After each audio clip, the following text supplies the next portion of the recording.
mo malalaman ang buhay ng mga rider partner ng Maxim kung hindi ka aangkas. No? Kaya sa pagkakataong ito, pinaintulutan tayo ng kanilang leader dito sa Pampanga na tayo ho ay iikot dito sa kanilang ruta. At para higit din natin maunawaan paano yung struggle nitong mga rider partner sa kanilang pagsabak sa araw-araw ho nilang kabuhayan. So, sa katulad nitong sasakyan mo, ang naipagkakalob sa mga passenger, ito. Hairnet. Hairnet. So, dito, merong, pakibukas nga kuya. Hairnet, ito disposable. Kaya kung sino ho yung gumamit, ito may gastos to kuya, sakaling disposable. Magamit din kami ng ano dyan para disinfectant kasi iba't iba yung gumagamit bukod dun sa shower cap.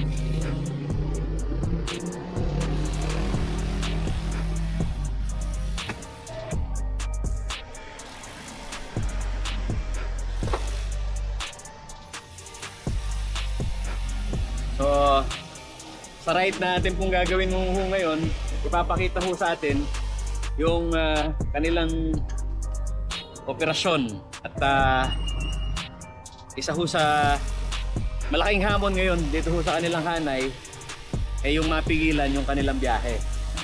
Pero dito ho sa ating po pag-ikot, makita ho natin kung paano yung tambayan nila at paano din yung encounter kapag may pumipigil sa kanila na bumiyahe.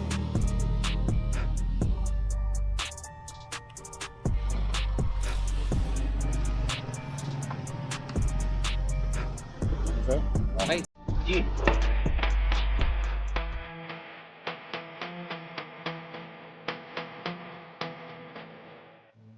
Mga kaibigan, sila na marahil ito hong mga bagong kabalyero ng urban mobility sa modernong lungsod. At sa bawat nga ho pag-arangkada nila, pagpasada ho nito pong mga motorcycle taxi sa mga masisikip at maluluwang ho na lansangan dito sa Angeles City, tila nagkukwento ho ang kalsada kung sino na ho ngayon ang dominante sa mabilisang galawan dito sa urban transport. Sa akin po mismong pag-angkas, nakita ko kung papaano nila hinahabol ang oras, sumisingit sa trapiko at binabasa ang bawat galaw dito ho sa lungsod. Ngunit kasabay ho ng bilis ay ang manipis na pagitan ho nitong convenience at panganib. Bakit kanyo? Sa isang simpleng pagkakamali, isang maling singit, biglang bukas ng pinto o mabilis ho na preno, nakataya hindi lamang ho buhay ng mga rider, kundi maging ang buhay ho nitong kanilang angkas na pasahero. May ipinakita sa amin ng Maxim Company na dokumento na ipinasa rin nila sa LGU, especially Angeles City. So bilang mga rider, hindi kami eksperto sa batas Pero naiintindihan namin na sumusunod, may compliance of certificate of compliance ang kumpanya galing sa LTFRB para sa Region 3 and 4A. Ang gusto lang namin dito is protection, legalisasyon, ma-regulate kami. Handa ho kami doon para ho sa kaligtasan po ng publiko at syempre ng rider. Nung last year po, 2024, in-extend po yung mga motorcycle taxis na yan dito sa Central Luzon. Pero yung mga motors at TNBCs, mga companies kagaya ng Maxim na binabanggit ko, binagyan lamang po ng tigto 2,000 na slot ng technical working group para sa buong region ng Central Luzon at saka 4A. Kung titignan po natin, Sir Paulo, sa Central Luzon, dalawang highly urbanized city tayo. Marami tayong mga first-class component cities sa buong Central Luzon na nangangailangan din ng public transportation o posibleng kulang ang public transportation. Ang problema, dito po ang concentration nila.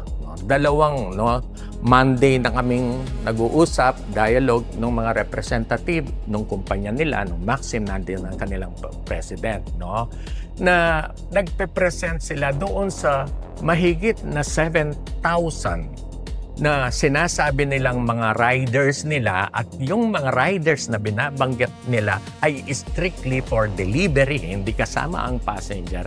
Kahit po napakahirap makumbinsi ng mga members ng Sangguniang Panlunsod, napakahirap makumbinsi ng Mayor's Office na iyan ay nasa iba't ibang mga bayan o lungsod ng Central Luzon at nakakonsentrate lang ang karamihan niyan sa Angeles. Okay. Kahit naman po ang Technical Working Group, no, binabanggit din niya na kailangang dumaan pa rin yan sa local government unit para doon sa regulation. Yun po ang kapangyarihan naman ng LGU ayon sa local government code natin. Kasi ilan na ba ang nandito? Kahit na sinuhubang papasok ay kailangan i-accommodate, hindi na po sila kikita. Merong masasagasaan ng iba. No? Kaya po, nililinaw naman ng LGU, hindi naman siya sarado kanino man na gustong magserbisyo dito, katulad ng mga motorcycle taxis na yan. Kaya lang, kailangan po silang dumaan muna, kumatok muna, para doon sa regulation.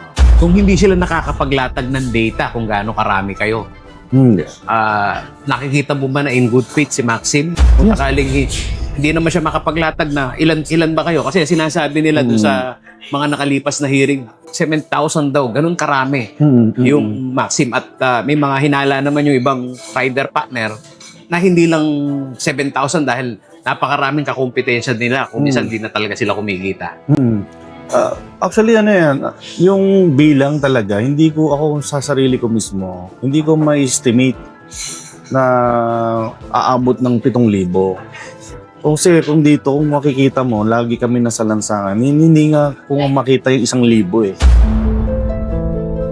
Base sa available transport data, hindi maliit ang existing public transport ecosystem ng lungsod ng Angeles. Umaabot sa 8,625 ang may prangkisang tricycle.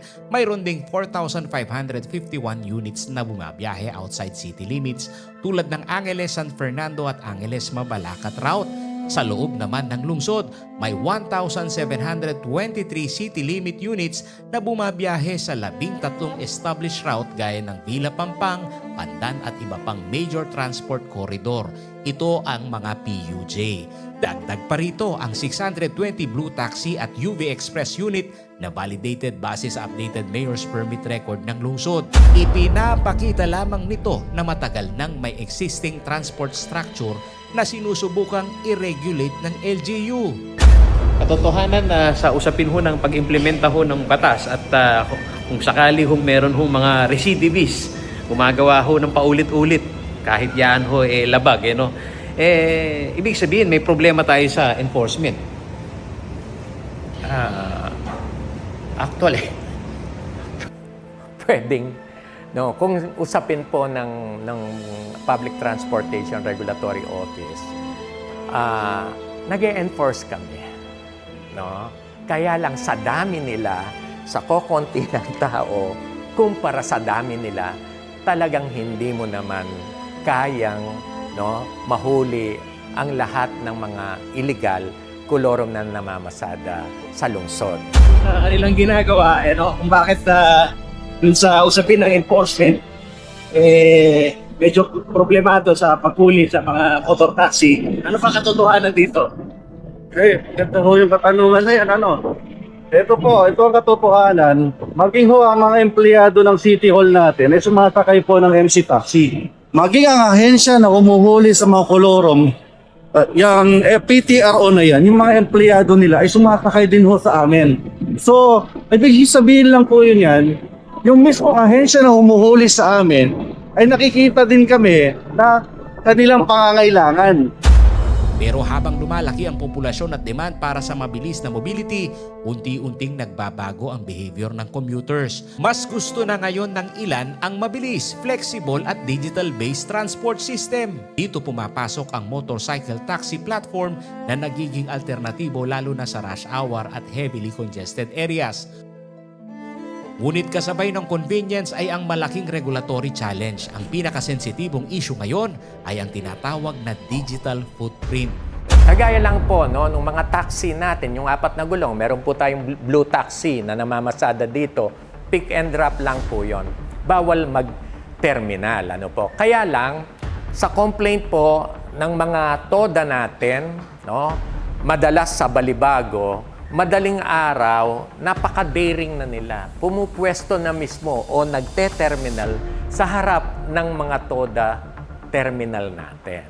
No? So, madalas sa SM Clark, yung tapat po ng flagpole, doon kami maraming na-apprehend kapag kami ay nag-ooperate sa kanila, sa bahagi ng Balibago, at actually halos sa lahat na ng mga barangay ng lungsod ng Angeles.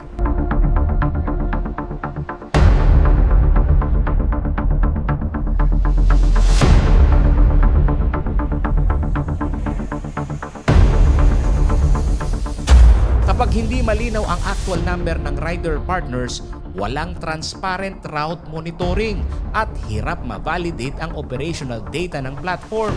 Nagiging komplikado para sa LGU at law enforcement agencies ang pagpapatupad ng batas. Kasi ang problem talaga na nakikita ko, no?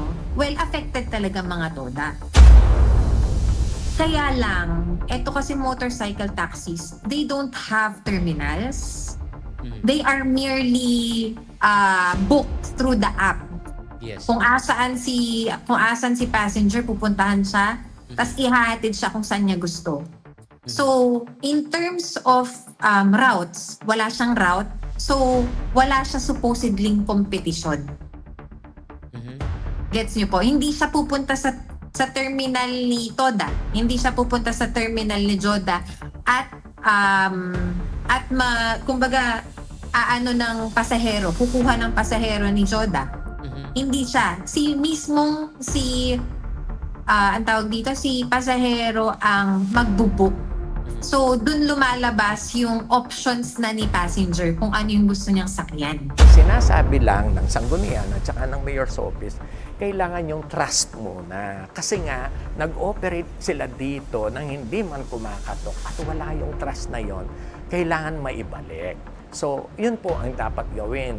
Sa usapin po ng... So, dali sabi, paano ka makikipag-negotiate kung wala ka naman nine-negotiate? Yan, correct po, correct. Halimbawa, kahapon, no, nag-mobilize sila sa Sanggunian, no, yung mga pinapunta nila, yung mga riders. Yan po ay nire-respeto naman ng lungsod. Yung malayang pagtitipon, yung paglalabi, no, para sa kanila. Pero dapat din po kasing malaman ng mga riders natin na naghahanap buhay, ano yung totoong ginagawa ng kanilang kumpanya. Yun lamang po. Walang iniipit dito, walang ginigipit, no, para sa akin. Dumaan lamang doon sa proseso. Alam nyo mga kaibigan, ito ho ngayon ang malaking reality check. Ano katotohanan dyan, Paolo G? Na patuloy na pinagdedebatihan dyan ho sa mababang kapulungan ng Kongreso. Sapat ba ang proteksyon para ho dun sa mga rider? At gayon na rin ho, lalo na sa mga commuter, na lumalawak ho itong industriya ng MC Taxi na kailangan hong i-regulate. Sa kasalukuyan ho kasi mga kaibigan, nananatiling nasa pilot study at transitional regulation ang operasyon nito pong mga MC taxis dito ho sa ating pumbansa. Sa ilalim ho yan ng Department of Transportation at nitong Land Transportation Franchising and Regulatory Board o LTFRB. Ngunit lumalakas nga ho ang panawagan para sa isang permanenteng batas na malinaw na magtatakda ho ng accountability. Napakahalaga nito. Insurance coverage, isa pa yan. Rider standard at social protection nito pong mga manggagawa na sumasabak araw-araw sa kalsada. At gayon na rin mga kaibigan, napakahalaga din na maikampanya ho natin itong passenger safety protocols. Sino ba yung mga kwalipikado? Sino nga ba yung totoong nagte-training? Dahil dito ho sa amin pong dokumentaryo, lumalabas sa ilang pong nakapanayam ko sa mga rider partner ho nila, hindi ho ganon kahigpit ang pag-regulate dito ho sa pagsumiti ho ng dokumento at pag-fact check dun ho sa kanilang mga isinusumite na sila'y sumailalim sa training. Pagkatapatan tayo, kapag sinabi mong ikaw ay nahimok na pumasok bilang partner, ano ba yung mga requisitos na iyong ipinasa? May malinaw ba na kontrata na kayo'y partner nila? Hindi siya mahigpit sa mga requirements na hinihingi. O minsan nga, sinubukan nga namin na dahil nanghihingi siya ng certificate na parang regarding sa training na kailangan. So tinry namin na magpasa ng papel lang na may sulat, pero hindi siya parang training na certificate ganon. So ayun, tinanggap naman niya. Yung kaya parang napaisip ako, di pala mahigpit dito kahit na anong documents lang na ipasa mo is pwede ka nang bumiyahe. Dito sa proseso, kayo ho ba'y nagtungo sa opisina para makausap, may interview, at kanyo ho, may inihingan pa kayo ng police clearance, NBI clearance, paano yung fact-checking dun sa mga dokumentong ipinapasa sa inyo? Meron bang pagkakataon na kapag hindi mo na complete yun, pwede ka na tumakbo kaagad? Paano yung sistema? Sa mga requirements na hinihingi ni Maxim, sir, bali lang sir, pinipicture lang po namin, then sinesend po dun sa application. Ayun nga yung pinagtataka ko, kahit na halimbawa paso yung mga bigay mo sa kanila, is tatanggapin pa rin yung mga requirements, sir. So, malinaw, sa kwento mo, maraming tumatakbo ngayon, hindi malayo, maraming tumatakbo ngayon na yung kanilang rehistro, paso. O maaaring yung kanilang lisensya, hindi professional, kahit non-pro o kaya student, tumatakbo. Malaki posibilidad na ganon. Yes sir, maraming ganun sir. Kasi hindi siya mahigpit sa mga requirements. Alam mo, sir, hindi perpekto ang kumpanya. Kahit anong kumpanya, hindi perpekto. Meron din silang mga pagkukulang na kailangan itama rin. Doon po sa binabanggit nyo na kung ano lang motorsiklo, I don't think, chinecheck ko ng mabuti yan ng kumpanya. Bawat pinoproseso nila ho yan, bago po payagan yung rider na makabiyahe. Sa ngayon na mas hinihigpitan nila dahil sa issue ng kumpanya. Mas nagiging maingat sila sa pagpapasok ng rider. Kailangan dumadaan mismo sa training. At meron pong mga dokumento yan na may lalabas ang kumpanya dahil ako po mismo ay duman sa proper training. At may mga ilang dokumento rin po ako na isumite sa kanila na ganun din naman, katulad din ng iba, na kung anong hinihingi ng kumpanya, yun din naman po ang sinasubmit. Kasi ilan na ba ang nandito? Kahit na sino hubang papasok ay kailangan i-accommodate, hindi na po sila kikita. Merong masasagasaan na iba. No? Kaya po, nililinaw naman ng LGU, hindi naman siya sarado kanino man na gustong magserbisyo dito, katulad ng mga motorcycle taxis na yan. Kaya lang, kailangan po silang dumaan muna, kumatok muna para doon sa regulation. Sa dalawang Monday, 2 Mondays ago, na pag-uusap yung sunod-sunod, hindi masagot kasi po ng Maxim Company yun. Kasi 3 taon na, sabi nga po ng mga iba't ibang naging committee chair ng Sangguniang Panlunsod Committee on Public Transportation, si Attorney Pogs. 3 taon na yan. Palagi na lang pabalik-balik ang usapin. Hindi naman nyo binabanggit o hindi kayo nagbibigay ng data kung ano ang totoong nangyayari. So kahit po sila, sinasabi nila, hindi pwedeng pampasada. Sinasabi po nila yon kasi ang kanilang permit dito sa LGU ay ang business permit nila para sa delivery. So meron din naman po silang 4 na gulong Yun po ay legal kasi sabi nila may Certificate of Public Convenience yun sa LTFRB. Kaya lang hinihingi din namin. Ilan ang namamasada nila? Sabi nila 50. Kailangan pong dumaan sa amin yon. Kagaya na yung mga grab car, 4 na gulong, no? Yun po ay dumadaan sa amin para mag-secure ng mayor's permit. Hindi po franchise. Ang franchise ay para lang sa ang tawag po namin doon ay MTOP, MTOP, Motorized Transport Tricycle Operators Permit o yung prangkisa. Para sa mga tricycle lamang po yun. Inuulit ko, kahit po 4 na gulong, may prangkisa galing sa LTFRB, kailangan pa rin nilang mag-secure ng mayor's permit. Kasi kapag namamasada po sila sa Angeles at walang mayor's permit, kinoconsider namin kolorum at iyon ay violation ayon doon sa ordinansa ng lungsod. Yun nga, ihiwalay nila yung political career nila dahil nga mayroon silang pinangangalaga ang grupo. Pagdating sa eleksyon, baka susunod hindi na sila iboto. Hindi ho ganon. Pangit na mindset kasi iyon. Alam naman natin yan huwag na tayo makipagplastikan. Yun lang po yung dahilan. Bakit na yung mismong application namin nahihipitan. Kasi manghihingi sila ng ganitong dokumento na ipoprovide naman ng kumpanya. Pag na-provide na, may panibago naman hihingin. Walang katapusan. So nakikita namin, merong silang pinangangalagaan na isang sektor. Hindi ba valid yung kanilang pinangangalagaan, yung kanilang constituent? Masasabi na rin na nandun din yung sentimiento ng nila na baka mawalan din ng kabuhayan itong mga ibang transport sector natin. Pero isipin na lang nila yung mga kanilang mga constituents. Sumisigaw sila na ito ang kailangan namin.